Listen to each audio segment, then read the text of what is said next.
가을이 시작되면 거리에 떨어진 마로니에 열매를 주워 와요. 어차피 저희가 줍지 않아도 시에서 나와서 싹 치워버리기 때문에 저희가 조금만 챙겨갑니다. 독성이 있어서 먹지는 못하지만 이걸 집안에 두면 거미가 덜 꼬인다고 해요. 아마 벌레들이 싫어하는 것 같아요. 정말 효과가 있는지는 모르지만 이렇게 매해 구해서 집안 곳곳에 늘 둔답니다. 예쁘기도 하니 장식 효과도 있습니다. 가을이 되니 이것저것 또 다르게 바빠지기 시작했어요. 갈무리의 계절입니다. 차요태도 연그러갑니다. 작았던 꽃망울이 열매가 되고 다시 그 열매가 커져갑니다. 들깨가 꽃을 피우기 시작해서 정리해야 하는데 딸에게 다녀올 일이 생겨서 시간이 없더라고요. 이웃에게 일부 나눔하고 나머지는 급하게 쪄서 얼렸습니다. 남편과 토마토와 쌀사 캐닝도 해야 했고 토마토 씨앗도 받았습니다. 와중에 연중 행사 파이까지 해먹고 부랴부랴 미국행 비행기에 몸을 실었어요. 왜 갑자기 딸을 보러 가게 된 걸까요?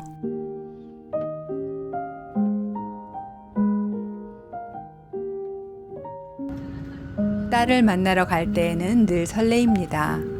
매일 조금씩 어른이 되어가는 자식이 또 얼마나 열심히 성장하고 있는지를 지켜보는 것은 부모로서 큰 기쁨이지요. 이날 비행은 그런데 좀 무서웠어요. 강한 폭풍을 만나 앞이 보이지 않는 구름 속을 흔들리며 날아갔습니다. 마침내 착륙했을 때 무사히 도착해서 다행입니다. 옆에 계신 분들께 손을 흔들어 주세요. 라는 안내방송이 나올 정도였어요. 많이 늦어졌지만 무사히 도착했다는 데에 큰 감사의 마음이 들었습니다. 비행기가 계속 연착되어서 밤늦게 도착했는데 딸이 저기서 기다리며 손을 흔드네요. 밤에 너무 지쳐서 일찍 잠이 들고 다음날 아침에 브런치를 먹으러 함께 나왔습니다. 딸 졸업식 때 왔던 식당인데 브런치가 아주 훌륭하더라고요. 작년에 딸네 집에 갔던 이야기 기억나시나요? 딸이 다시 이사를 하였습니다. 서양식 월세로 사는 삶은 계속 월세가 오르고 이사를 할 수밖에 없는 일이 생기게 되는데 그것 때문에 고민하다가 그만 집을 덜컥 사버렸어요. 저는 깜짝 놀랐죠. 돈이 많아서 산 것은 아니고요. 모기지를 받아서 작은 타운하우스를 장만했습니다. 매달 들어가는 렌트비 수준만큼의 모기지를 내면 살 수 있는 집이었어요. 집을 살 때 무한한 잠재력이라고 써 있다면 고칠 곳이 많다는 뜻이에요. 이 집이 그랬습니다. 살면서 관리가 안 되었던 집이라 상태가 많이 안 좋았어요. 결국 니코틴 묻은 벽도 닦고 새로 칠하고 카펫도 다 드러내고 바닥을 새로 깔아야 했어요. 제가 도착한 날 아침까지도 바닥 공사가 계속되어서 오후에 간신히 이삿짐을 넣었다고 해요. 정리는 안 되어 있었고 정리를 할 수 있는 상황도 아니었어요. 오븐과 전자레인지에 문제가 있어서 오븐도 빼낸 상태였죠. 음식을 해 먹을 수도 없었습니다. 심지어 샤워기도 막혀서 물이 제대로 나오지 않아서 우선 그것부터 새 걸 사왔습니다. 이런 거 한 번도 안 해봤던 딸아이가 어떻게 하는지 찾아보더니 직접 설치했습니다. 해놓고 얼마나 신나하던지 몰라요. 덕분에 그날부터 샤워를 편히 할 수 있게 되었지요.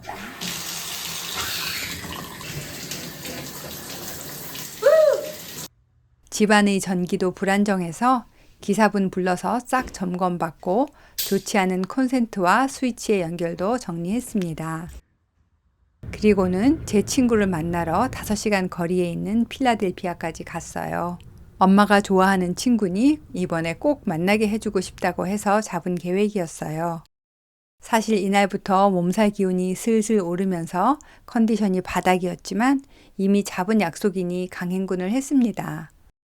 중간에 이케아에 들러서 필요한 가구도 구경했습니다. 새 집에 필요한 물건이 많은데 막상 결정은 쉽지 않더라고요. 그래도 예쁜 게 많긴 하네요. 저녁 때 친구 집에 도착했더니 친구가 반갑게 맞아줬습니다. 저희 고등학교, 대학교 친구예요. 이번에 6년 만에 만났습니다. 얼마나 반갑던지요. 온 식구의 환대를 받았습니다. 따뜻한 가족들입니다. 고기도 굽고 저희 친구 잘하는 카레도 해서 맛있는 식사를 차려줬어요. 그동안 외식만 하던 저희 모녀에게 이 집밥이 얼마나 맛있고 속이 편했는지 몰라요. 서로의 소식을 나누고 수다를 떨면서 소중한 시간이 빠르게 흘러갔습니다. 그리고 다음 날 저희 떠날 때 친구는 딸의 새 집에 필요할 거라며 소형 가전과 그릇을 바리바리 싸줬습니다. 헤어질 때는 눈물이 나더라고요. 그래도 이렇게 가끔 만나며 살 수 있다니 그걸로 많이 감사합니다. 오는 길에는 한국마켓에서 장도 보고 감기약도 샀습니다. 무리했더니 결국 목소리가 아예 나오지 않는 수준이 되어서 정말 정신이 없었나 봐요. 장보기 영상이 하나도 없네요. 일을 다 마치고 필라델피아를 떠나기 전 늦은 점심을 먹었습니다. 저희 딸이 예전에 여러 가지 일이 겹쳐 너무 힘들고 지쳤을 때 이곳까지 내려와서 장을 보다가 냉면을 먹을까 하고 들렀는데 그때 진짜 따뜻하게 대해주셔서 맛있게 잘 먹고 입맛을 되찾은 곳이라고 하더라고요. 엄마 마음에 얼마나 고마웠는지 모릅니다. 고기도 맛있었고 반찬도 많았고 역시 무척 친절하셨어요. 이제 딸 집으로 다시 가는 길입니다. 차 안에 이렇게 짐이 넘치도록 가득 차 묵직합니다. 친구가 자기네 집 인테리어 새로 하면서 구입했다가 안 쓴 것들이라고 했는데 딸의 새 집에서 모두 유용할 것 같아요. 이제 큰 것만 남았나? 이렇게 잔뜩 주면서도 오히려 별거 없다고 미안해하는 마음 착한 친구입니다. 그리고 집을 비운 사이에 도착해 있던 택배를 열었습니다. 함께 오지 못한 남편이 보냈어요. 딸의 새집 축하 선물이요. 혼자 사는 딸아이가 집에 들어왔을 때 집에 온 것을 환영한다는 말을 매일 해주고 싶다고 일부러 웰컴이라는 단어가 있는 매트를 찾아서 보냈다니 딸이 감동합니다. 다음 날은 이사가는 집에서 중고 가구 몇 개를 사고 몇 개를 얻어왔습니다. 방 하나짜리 아파트에 살다가 거실이 있는 집으로 이사를 오니 가구도 많이 필요합니다. 이제 식탁이 생겼어요. 주말에는 드디어 오븐과 냉장고도 배달이 되었습니다. 그리고 이어서 저희 남동생 부부가 도착했어요. 아주 그냥 3시간 거리에 있는 알바니에 살고 있는데 엄청나게 가지고 왔네. 새 집에 와서 구경도 하고 손볼 곳이 있으면 해결도 해주겠다고 왔습니다. 저희 남동생은 자기 집에서도 웬만한 것은 다 스스로 고치고 만들거든요. 오자마자 팔 걷고 챙기기 시작합니다. 이 집에는 후드 자리에 억지로 전자레인지가 달려 있었어요. 그런데 오븐과 간격이 너무 좁아서 아주 위험한 상황이었죠. 결국 전자레인지를 뜯어내고 그 자리에 남동생이 후드를 새로 달아주기로 하였습니다. 동생 오기 전에 저희가 미리 주문해둔 후드를 들여다보고 더 필요한 게 뭐가 있을까 체크를 했습니다. 그리고 가전제품들도 점검합니다. 건조기에서 약간 타는 냄새가 나는 것 같다 했더니 연결 부분을 점검해 주었어요. 집안 난방 히터도 살펴봐주고 이거를 3개월마다 한 번씩 갈면 필터 가는 법도 딸에게 전수해 주었습니다. 잘 봐, 화살표를. 네. 맞는 거죠. 거봐, 머리를 쓸 필요가 없다. 위층 욕실에 고장난 구식 수건거리를 제거해 달라고도 부탁을 했는데요. 이게 생각보다 어려운 문제였어요. 원래는 나사못으로 얹는 게 보통인데 뒤에다가 엄청나게 석고를 대고 달아놓았더라고요. 그래서 빼고 났더니 구멍이 뻥 뚫렸습니다. 서양의 집 구조는 나무로 뼈대가 있고 그 양쪽으로 나무판을 붙여요. 그게 벽이 되는 거죠. 결국 벽 안에 빈 공간이 생기게 됩니다. 그리고 이 경우는 아니지만 종종 이 빈 공간에 타임캡슐을 넣는 분들도 있더라고요. 오래된 잡지책이 나온 적도 있었거든요. 85년에 이제 추가를 했구나. 이거 말고도 나머지도 정말 뜯고 싶은지 남동생이 확인을 하는데 여자 3명이 만장일치로 뜯고 싶다고 결정을 내렸습니다. 그래서 이만큼 나왔네요. 그리고 뚫린 자리들이 너무 커서 안쪽에 나무를 대야겠다고 하더라고요. 결국 함께 철물점에 갔습니다. 집안을 둘러보며 필요하다고 메모했던 것들을 하나씩 찾아다니며 골랐습니다. 한 군데서 다 구하지 못해서 또 다른 상점에도 갔어요. 그러는 바람에 너무 늦어져서 제가 맛있는 거 쏘겠다고 했던 게 무산되고 간단하게 근처 아시안 식당에서 먹었습니다. 집에 와서는 제일 먼저 후드를 완성했습니다.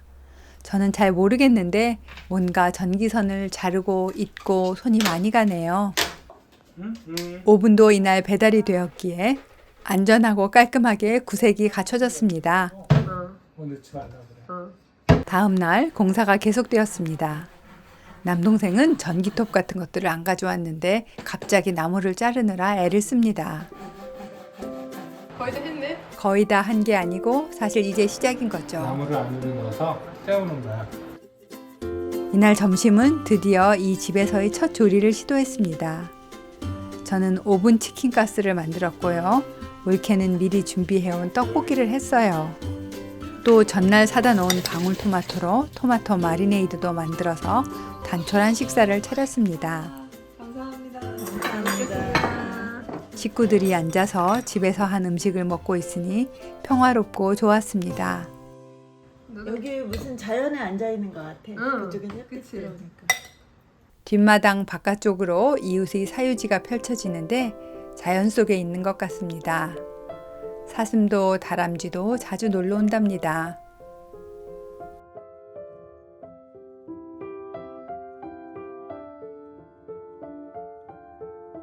그리고 조립 가구들이 계속 도착합니다.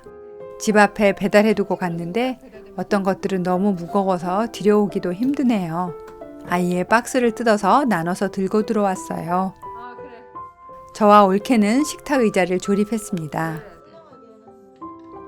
나무를 덧대고 퍼티로 구멍을 마감한 곳은 빨리 마르지 않아서 헤어드라이어로 말려주며 작업하느라 시간이 더 걸렸습니다. 짬짬이 다른 곳들도 손을 봐줬고요. 뒷마당 앞에 풍경도 달아줬어요. 언젠가 집이 생기면 꼭 달고 싶어서 사놨던 것이라고 하네요. 그렇게 바빴으니 저녁은 간단하게 피자로 해결하자며 이 지역에서 맛집으로 알려진 피자를 주문해서 먹었습니다. 이제 어느덧 작별할 시간이네요. 이렇게 다정한 가족이 있으니 참으로 고맙고 복이 많다 싶습니다. 이제 딸네 집에서 일주일도 안 남았는데 집안의 정리는 끝이 없네요. 전에 할아버지 혼자 사셨다니 이런 청소는 어려우셨겠죠. 처음엔 너무 지저분해서 당황스러웠는데 가만 생각해보니 이해가 되더라고요. 집안 곳곳에 묻어있는 세월의 때를 벗기느라 분주합니다. 딸아이는 외삼촌에게 배운 기술을 동원해서 이제 스스로 고치기 작업에 들어갔어요. 수건거리 색이 수전과 맞지 않는다고 뜯어내고 무광으로 바꿨습니다. 굳이 바꿔야 할까 싶었는데 그래도 처음 산 집이니 자기가 원하는 대로 꾸미고 싶었겠죠. 그리고 사실 아래층 화장실은 손님이 오면 꼭 보여주게 되는 곳이기도 하니까요. 퍼티로 메꾼 부분을 어느새 페인트까지 칠했네요. 떼어낸 휴지거리와 수건거리는 2층 화장실에 달았습니다. 새로 나사를 박을 때 뒤에 기둥이 없는 곳이라면 나사가 흔들리지 않게 고정하는 이런 플라스틱 지지대를 먼저 넣었는데 제가 청소하고 와서 보니 그 과정이 이미 끝나고 수건거리도 달았네요. 완성입니다. 등을 바꾸기 위해서 등 있던 자리도 손을 봅니다. 현관등은 떼어내면서 천장 페인트가 벗겨지기 시작했어요. 일이 커지고 말았습니다. 완전히 새로 칠해야 하게 생겼어요. 그건 일단 밀어두고 블라인드를 설치하기 시작했습니다. 스타일이 좀 달라서 어려웠지만 해 저물기 전에 완성했네요. 드디어 프라이버시가. 딸의 기술이 점점 늘어가네요. 렌트로만 살다가 이제 마음껏 못을 받고 집을 고칠 수 있다는 게 너무나 행복한 딸입니다. 하나씩 경험하며 배워나가는 것에 대해 감사하고 즐거워합니다. 사실 이때 딸아이가 개인적으로 좀 힘든 일이 있었는데 이렇게 집안 공사에 몰두하는 것이 큰 도움이 되었어요. 매일 고치고 또 매일 돌아다녔어요. 중고 매장인 굿윌에 가서 그릇도 구경하고요. 얻어온 소파가 집에 너무 안 어울리게 커서 가구점에도 가봤습니다. 다양한 할인 매장도 다녔고요. 자잘한 것들이 많이 필요했어요. 오븐이 도착한 이후로는 외식을 한 번도 안 했습니다. 딸이 먹고 싶어 하던 것들을 해줘야죠. 고기를 듬뿍 넣은 유부초밥 도시락도 만들었고요. 그래서 다음날 밖에 쇼핑 다니다가 차에 앉아서 점심을 해결할 수 있었어요. 비용이 많이 들어서 당장은 할 수 없지만 그래도 주방도 엄청나게 낡아서 언젠가는 바꾸고 싶으니 엄마 있을 때 함께 샘플을 보러 다니기도 했습니다. 집에 있는 날에는 여러 가지 일들을 하는데 지하실 창문이 닫히지 않아서 보니 열린 채로 흙이 쏟아져서 그대로 굳었더라고요. 보안상 위험해 보이기도 하고 겨울에는 난처할 것 같아서 아이가 실내에서 일하는 동안 저는 이곳의 흙을 제거했어요. 날이 아직 춥지 않아서 다행이었어요. 이제 깨끗이 닦아야겠지만 일단 닫을 수 있게 되었습니다. 그리고 저녁은 냄비 하나로 만드는 잡채로 또 간단하게 해결했어요. 그리고 나서는 함께 가구를 조립했어요. 금방 끝날 줄 알았는데 단계가 너무 많아서 시간이 많이 걸렸어요. 그래서 결국 그날 다 못 끝내고 다음날 마저 했어요. 그래도 애써서 마저 해놓으니 그럴듯하네요. 조립 가구들이 정말 잘 나오더라고요. 침대 헤드도 조립하다가 결국 더 필요한 나사 및 도구들이 생겨서 이날도 또 나가게 생겼네요. 그래도 나가기 전에 굴밥과 된장찌개를 하고 멸치볶음을 해서 든든하게 먹었습니다. 들락날락 바쁜 하루가 지나갑니다.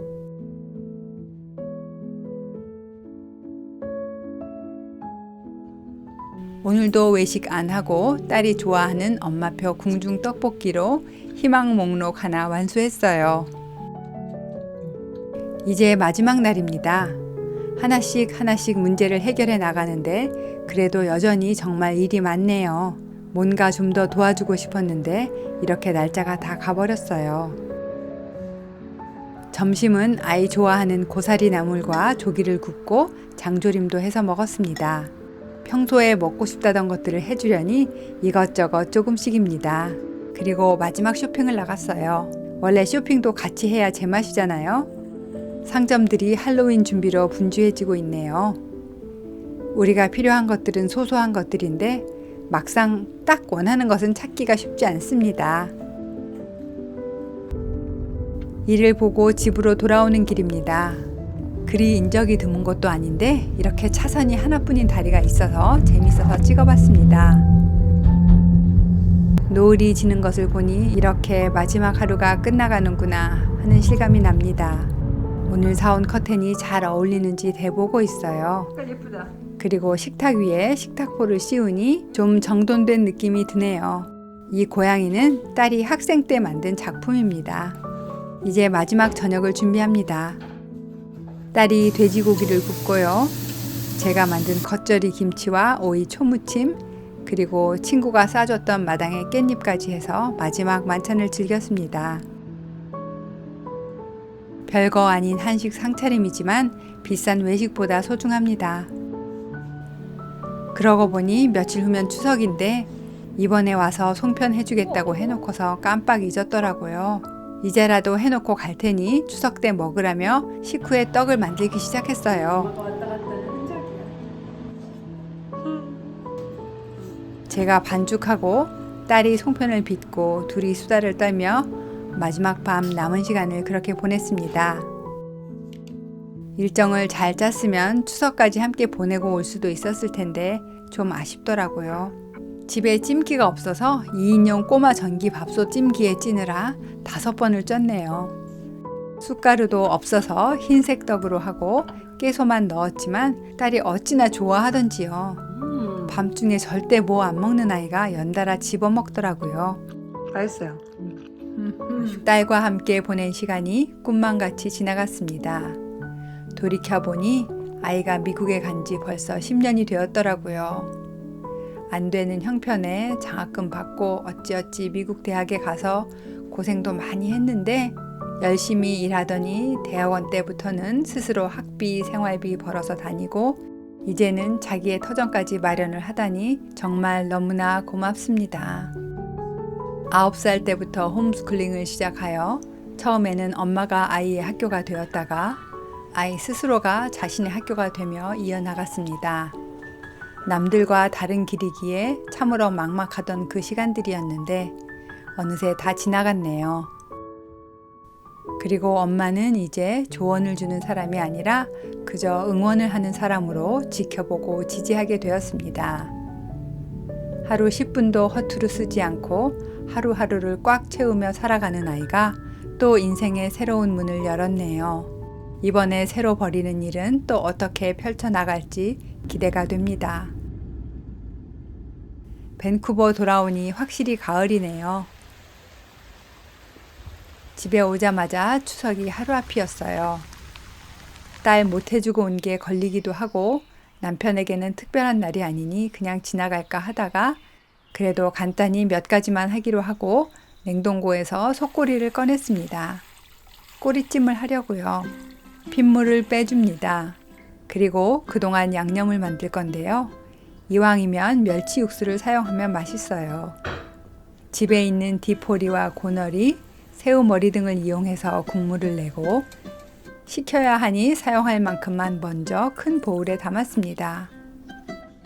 그리고 핏물 뺀 꼬리는 헹궈서 체에 받쳐 물을 빼줍니다. 이제 부재료 준비합니다. 기본 양념이어서 별거 없어요. 양파와 배를 채 썰고 아까 그 육수에 간장 넣고 와인을 좀 넣었습니다. 마늘은 다져놓은 게 있어서 넣었고요. 후춧가루도 좀 넣어줄까요? 이렇게 섞은 후 아까 씻어둔 꼬리를 넣어서 버무립니다. 끓일 냄비에 직접 해도 좋은데 그대로는 냉장고에 안 들어갈 테니 작은 데다가 차곡차곡 넣었어요. 그리고 아까 썰어 놓은 것들을 그 위에다가 꾹꾹 눌러주고 이대로 하룻밤 재워둘 거예요. 아, 파를 깜빡했네요. 성큼성큼 썰어서 얹었습니다. 추석 아침입니다. 당면이랑 버섯들 불려서 잡채 준비하고요. 밤새 재놓은 꼬리도 꺼내옵니다. 냄비에 담아서 뒤적여주고 그대로 불에 올립니다. 불려놓은 표고는 기둥 떼고 4등분 크게 썰어주고요. 기둥은 잘게 썰어서 역시 같이 냄비에 넣습니다. 꼬리찜에는 표고가 들어가야만 맛이 나더라고요. 처음에는 불을 올려 바글바글 끓인 후 온도를 낮추고 1시간 반에서 2시간 정도 끓여줍니다. 그렇게 일단 끓여두고요. 나중에 고명을 얹어서 더 끓이면 됩니다. 송편도 할까 말까 좀 고민을 했는데요. 추석 때 송편을 안 하면 저는 그렇게 서운할 수가 없더라고요. 딸이랑도 만들었지만 결국 집에서도 했어요. 콩은 준비 못해서 깨소만 했는데요. 좀 아쉬워서 검정깨를 볶아서 했더니 그것도 맛있었어요. 완전히 가루를 만들지 않고 적당히 빻아서 사용했습니다. 색은 쑥가루와 자색 고구마 가루를 사용했어요. 쑥색이 별로 안 나는 것 같아도 너무 많이 넣으면 안 돼요. 빚기도 힘들고 찌고 나면 색이 진해진답니다. 어릴 때에는 깨송편은 어머니만 만들고 저희는 콩만 넣으라 하셨거든요. 근데 그때는 왜 그렇게 깨를 넣어보고 싶었는지 모릅니다. 이제는 남편이랑 빚는데 제가 깨를 넣고 남편이 반죽을 적당한 크기로 만들어줍니다. 함께 장난을 치며 만드니 재미있네요.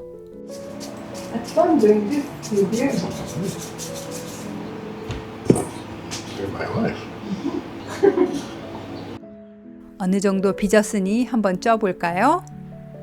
솔잎이 있으면 가볍게 두세 켜 쉽게 얹을 텐데 없으니 이렇게 찜기를 추가로 하나 더 얹었어요. 물 떨어지지 말라고 위에 면포도 씌우고요. 20분 정도 쪘습니다. 송편 완성입니다.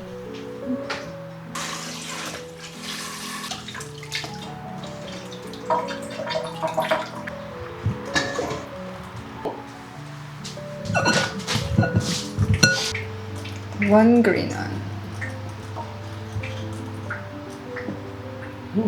Good happy little baby. We're just picking up? Yeah. Okay. Very nice. And quite thickened. Generous, right? What's yours? 검정깨 처음 넣어봤는데 재미나네요. 식혀두었던 꼬리찜에서 기름 좀 걷어내고 30분 정도만 다시 끓입니다. 이때 당근이랑 밤, 배추도 넣어주는데 밤을 팔지 않아서 아쉬운 대로 그냥 이걸 사서 넣었어요. 여기에 대구전이랑 잡채해서 간단한 추석상을 차렸습니다. 단촐하지만 두 식구뿐이니 이것도 다음 날까지 넉넉히 먹었어요. Thank you. Thank you. I love you. I love you. Some of Yes, this? please. I would indeed. It's so good. When was the last time we had this? Thank you. Thank you. Okay, let's see. Okay. 남편에게는 우리 추석이 큰 의미 없겠지만 그래도 제가 이렇게 우리 명절을 챙겼으면 하는 게 저희 남편 마음입니다. 그래서 떡 만드는 것도 돕고 음식도 함께 만들며 한국을 잊지 않게 도와주려고 합니다. 그게 늘 고마워요. 보름달까지 봐야 추석 마무리지요? 환한 달빛을 보며 감사의 마음이 더욱 강하게 듭니다. 온 가족 건강하기를 바라는 마음, 아이의 새 집에서의 출발을 축원하는 마음을 가지고 바라봅니다. 가을 이야기 많이 소개하려고 했는데 오늘은 아이 이야기로 대부분 채웠네요. 다음번에는 솔트 스프링 아일랜드로 가을 여행 간 이야기 올릴게요.